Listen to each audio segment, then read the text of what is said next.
Hello, everyone. Welcome back to another episode with us, Sam and Lily.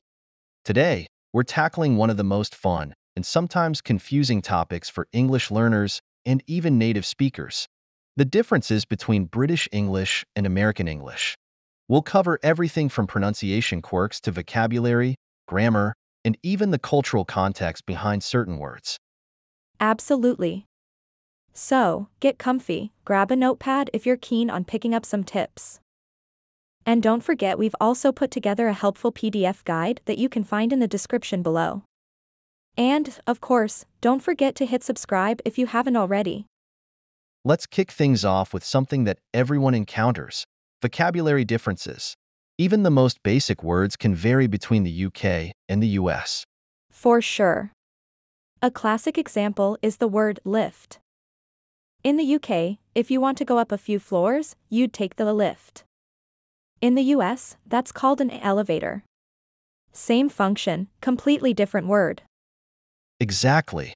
And speaking of transportation, how about lorry in British English? In American English, we call that a truck. These differences can make conversations quite amusing sometimes. Oh, definitely. Then there's the issue of food terms. In the UK, we have chips, which are what Americans would call fries. And conversely, crisps in British English are simply chips in American English. It can be confusing if you're not familiar with both variations. That's so true. Imagine ordering chips in the UK and expecting fries but getting a bag of potato chips instead. Your meal would take a surprising turn. Exactly. And let's not forget about clothing terms.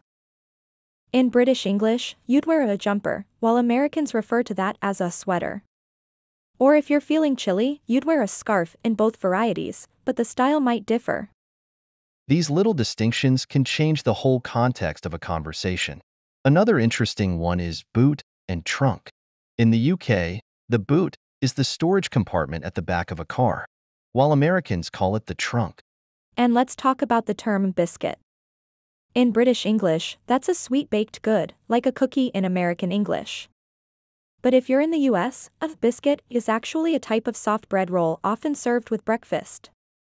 Those differences can definitely catch you off guard. Moving on, another key aspect we need to cover is spelling. There are some notable contrasts here that can confuse even seasoned English speakers. Yes, indeed. One of the most common spelling differences is the use of OR in British English, such as in a color, favor, and a neighbor. In American English, these words are simplified to color, favor, and neighbor. Exactly. And while we're at it, there's also the ISE versus eyes debate. In British English, you might see organize and realize, while American English uses organize and realize. That's right. And this comes from Noah Webster, an American lexicographer who wanted to simplify English spelling back in the 19th century.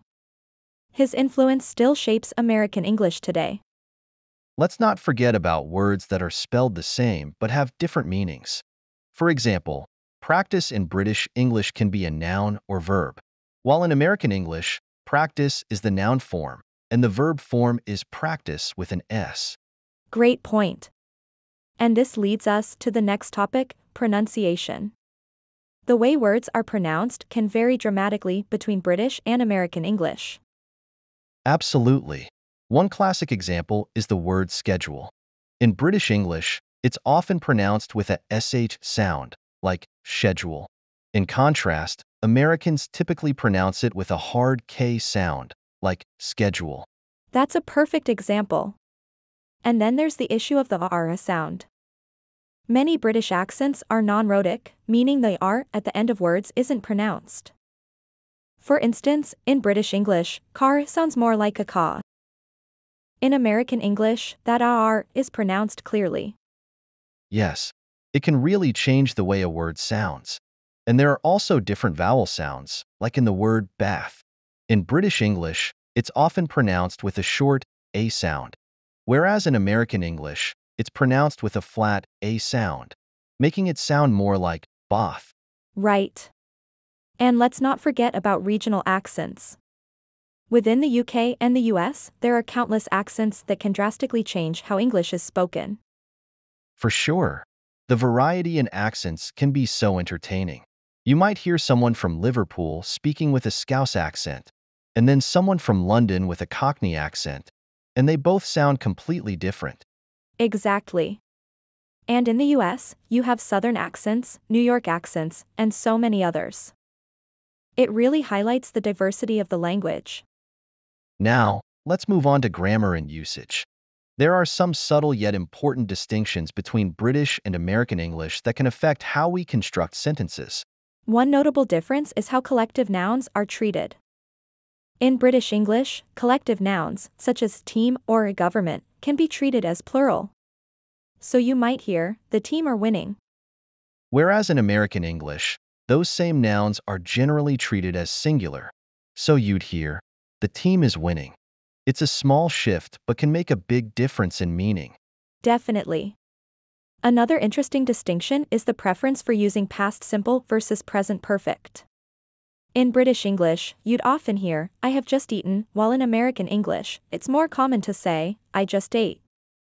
Yes, and there's also the way we use prepositions. In British English, you might say, I'm going to hospital, while in American English, it's more common to say, I'm going to the hospital. Right. And let's not forget about some common phrases that vary.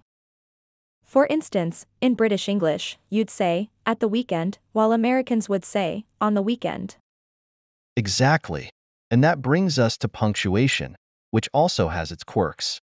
British English often uses single quotation marks for dialogue, while American English prefers double quotation marks.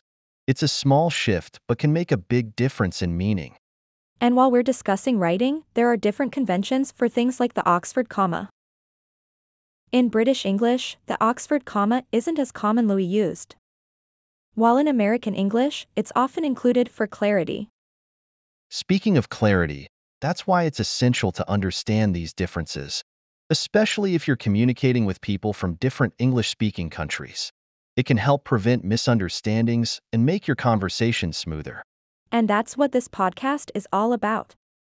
We want to bridge those gaps and help everyone feel more comfortable navigating these differences. Don't forget to download our PDF guide, which has all the key points we've discussed today. And if you enjoyed our conversation, please subscribe to our podcast. We've got so much more to share, from grammar tips to cultural insights. Yes. We want to keep bringing you valuable content, and your support helps us do that. So, to wrap things up, we've covered a lot today. From vocabulary and spelling differences to pronunciation, grammar, and punctuation. It's clear that while British and American English share a common foundation, they've diverged in many interesting ways. Absolutely. Understanding these differences can enhance your communication skills and enrich your understanding of the English language.